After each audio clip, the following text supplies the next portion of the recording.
Ayan. Makapagod. Ang may usog na kagaya po niya. Pag lumipan, pagsamahan na laway, pag siya mamatay.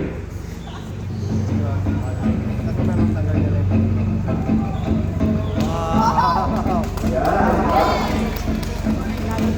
Para magawa ko sa kanila. Ako yung hindi pagkata mo ulit, kumakapan. Bago na itindan, siyempre. Lagyan ng konting gato. At yung pinakalipawa ko ng kanin ay, ayan sila po siya. Yan, pinagtulungan ko kayo kanina, papagilawin ko natin siya. Ayan po siya, para siya ang suman. So, lagyan natin sa ibabaw. Kumuha lang yung kanin. Saka ito lagay yung sinigaw. Oh, sumobra. Naubos tuloy naman. Saka higong yung sinigaw. Pero para hindi na mapasok na kagaya ko, magdala tayo ng letter kaya. Puro silang buat, salamat po sa lahat. Wow, maaaring na hindi ako kaya dito That is our start with something so little yet very so much. An amazing demonstration from Kuya Lito. And once again, give him a round of applause. Hi everyone, welcome here at Echo Theater. Iver, look! Iver, look! Your mouse! Mouse! Well, see, they are very obvious in the wild. That's why they are easily caught and eaten. Invisible, and that is what we call camouflage. So right now, I am looking for a friend of mine who blends in perfectly with this environment. Have you seen my friend? Right here on the stage. Any animals? Meron po? Okay, so let's check on this side. Meron po ba? A brag. Actually, that's not real. How about here in the middle? Definitely not me, A lizard. Okay, let's check. Not real also. How about on the other side? Keeping on a tree branch, color brown. An owl. Okay, trainer? An owl. Okay, totoo kaya yan? Everybody, are you real? Are you bumara? Ay, go! Totoo nga. Actually, kanina pa po siya nagdadyan. Okay, everybody? So our little friend right here is a Luzon Lowland Scout Owl. And his name is Lucky. And together with his bigger friend. Look! Okay, that is silently to catch their prey more easily. And lastly, owls can take their head for up to... Okay guys, can you guess? How many degrees can owls take their head? 360! It will die! Balik ang leeg. How about a little bit longer? 240 higher. Ay, sorry. 290 minus 20. 270. Ayun. Owls can take their head for up to 270 degrees only. Pumpkin that are locally known as Musa. Right? So just like our prey, he is at night looking Kind of for his cat? food. Is it the And kind of his cat? eyesight is also excellent in the dark. Ay, sit down, sit down.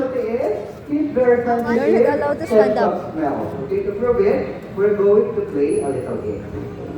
Okay, folks, I have 3 bamboo cups right here, and I will place a treat under one of these bamboo cups. And Lars Jug is to figure out, and he will going to show us that he found fruit by flipping a bamboo cup over using his paw. Okay, so we have banana here, his favorite. Okay, first, under the cup, number 2. Okay, Larry, come on, number ready. Go, find a treat for us. Look! Look at the pusa. Okay. Walking. Sniffing and flying. The class is so easy, right? So this time we decide. So where am I going to place this another tree? Under one cup 1 or 3? Where? Set the beat, okay? Alright, Larry, come on, get ready. Do it again.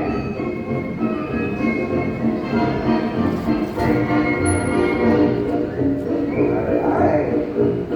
So walking, sitting and you come here. How about a round of applause for Larry, our pumpkin cat, or locally known as Musa. Okay, so what can you say now? He just dropped it. A body like a bear with a long bushy tail and smells like buttered popcorn. So any idea what kind of animal is that? Bear cat? Okay, well the answer is right above your head. And that is Luna, our virtual friend, and also known as bear cat. So see that long bushy tail? It helps him to balance on the vine. And that is your head side, so he can control it. Okay, Luna, show that. Yeah. Like that. Amazing celebration, right? Then most people have a lot to say. They travel when they are happy, they have a high pitch will when they're annoyed, they can run, howl, and pee. And also, he uses their buttered popcorn smell to mark their territory. And as for his favorite rewards, he has some favorite fruits like banana, mango, melon, grapes, and even egg. Or in short, they are omnivores. Okay? Alright. And Luna has very unusual high speed, so we can turn her backward and walk down the street backward. Okay, so then Luna, go down. Wow, great job. And lastly, here in the Philippines, big turongs can only be found in the beautiful island of Palawan, of course. That's why they're also referred as Palawan Bearcat. How about round one for Luna, our visitor friend? Okay, with your buddy. Now.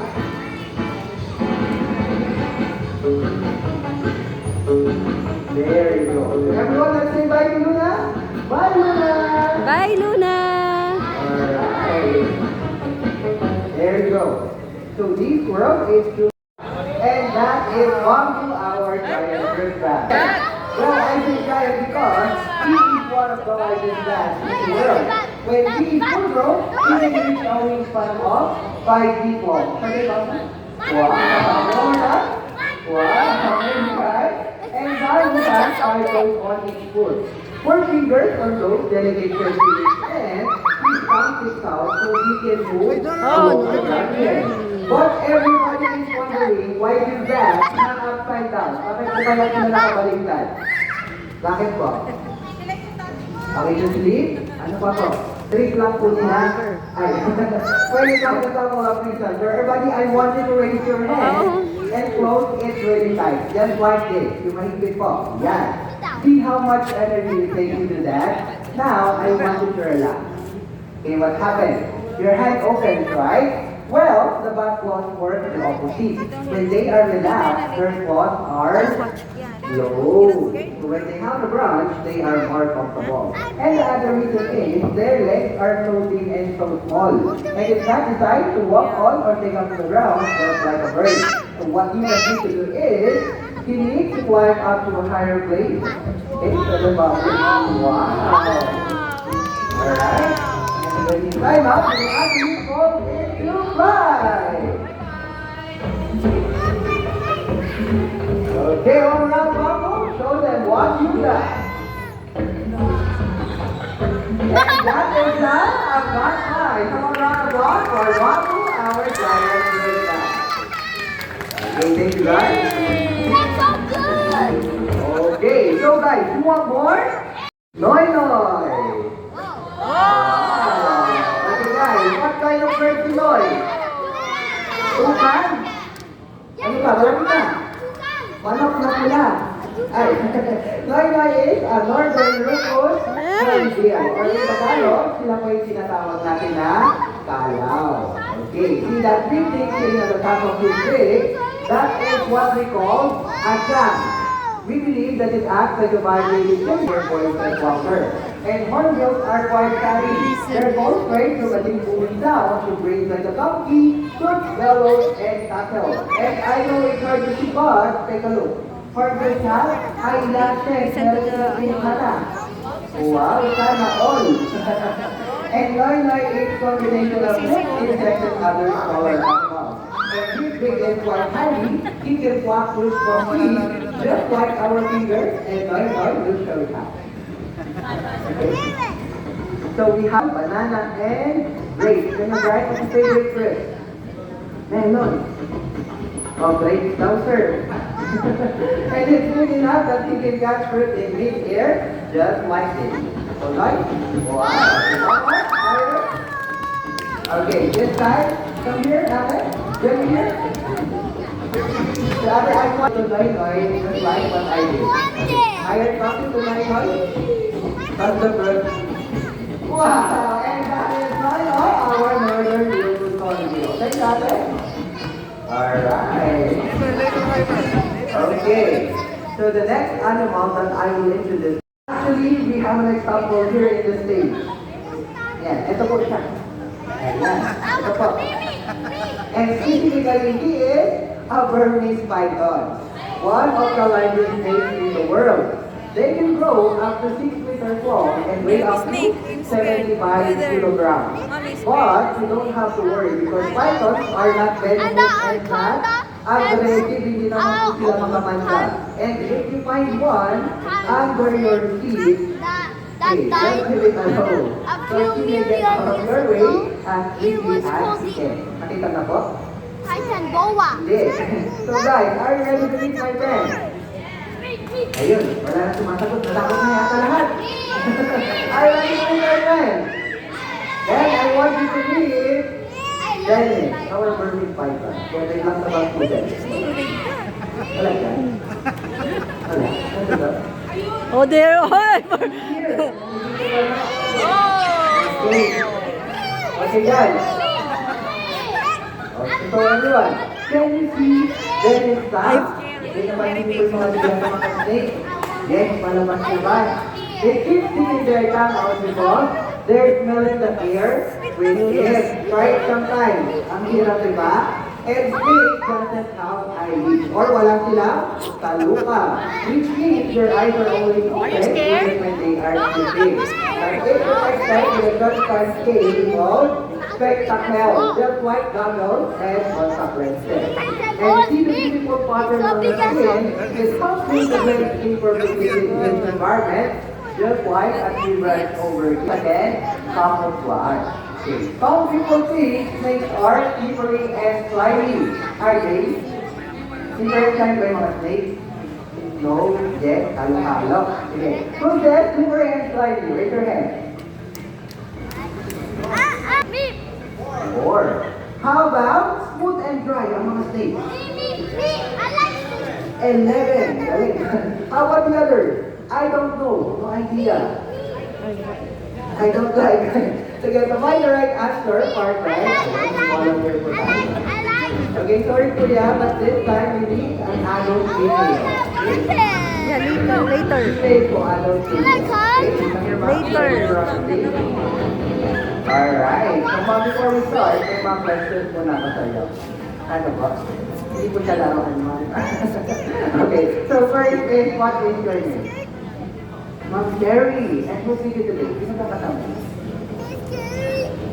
Family. Hi po. Any last words ko to Ma'am Jerry? Goodbye, Ma'am Jerry. Good luck. Are you afraid of snakes? Ako sa taas. Halata na. Tatagdagan pa natin. Just kidding. So we will help you to get over that fear. So all you have to do is listen to my version. Okay? Later. So Ma'am Jerry, first, I want you to Adult only. tail. Okay, one hand here, and the other hand is like it. Just like Later daw. Later. I asked Kuya. Ready, ma'am?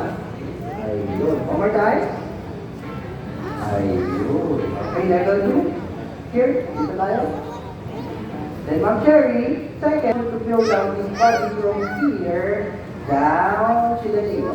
Yeah. Ibigay ko lang yung nail. Okay, right here. Pull. Yeah. Huwag na magsulatan. Diba? Ayun, makikinig ko na. Ayun, bababa ma'am. Ayun, di naman takot si ma'am. Pero pumuputi lalo. Okay, then last, Dennis. Yeah. Okay, kiss. Hindi pa kumakain? For how long? 3 weeks. And 3 years. Okay, good side. So first, mapakita mo na yung criteria. Okay, Lapit ka muna. So all you have to do is raise your hand and at the count of 3, touch, then 10, then 8. Yes, ganun lang. Taas kamay. Then everybody let's count. So 1, 2, 3. Okay? Touch. Ano yun? Ay, nasagi. Ay, takis lang pinggang. Okay, one more time. This time we have to touch. Did he almost bite her? Ayun. Okay, ma'am, dito na tayo? Alright, we're not done yet. So, since we touched Dennis, everybody is waiting for the answer. Is he slippery and slimy or smooth and dry? Fun. Smooth and Yes, of course, smooth and dry. And because of that, you will have a free photo with Dennis at pwede nyo na po i-uwi si Dennis. Ay, okay, pwede na. Bye! Alright. Okay, how about round of applause? Great photo and Dennis, our bunny tiger. Bye-bye. Relax and enjoy the rest of the show. And Dennis, look good. Our kid rest with us. Have you done? Say hi to them first. Say hi. Ay. Hi! Wow! Not very intelligent and as for giving all this value to you. We can have so much fun together, just like this.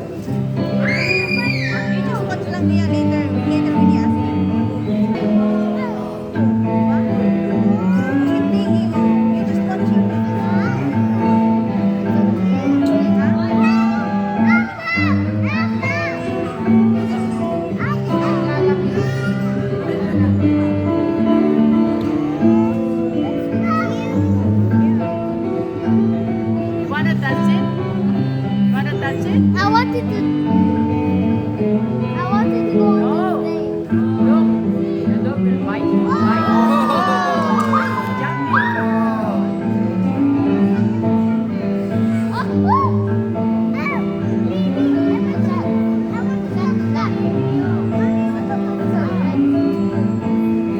There, look, Jump! And favorite yell. Okay, well, three dogs like Chun just like yours. So I got a dog and have the best pet ever. Is that right? Good? Is that right? Best pet ever?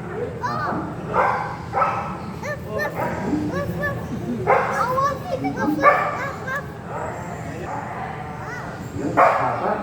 Okay, naiintindihan niyo po ba yun? Kasi ikaw, sir, ayaw mo sabi. Yes.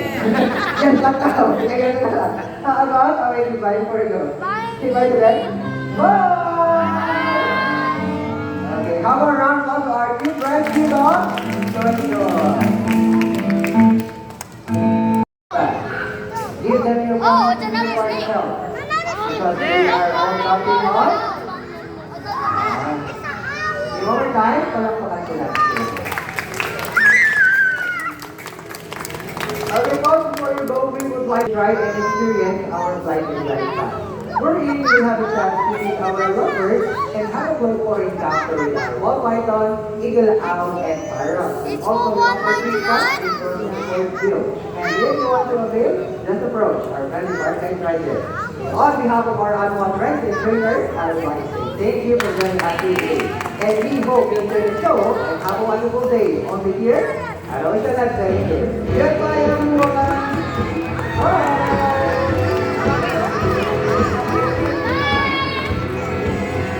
Is this all done?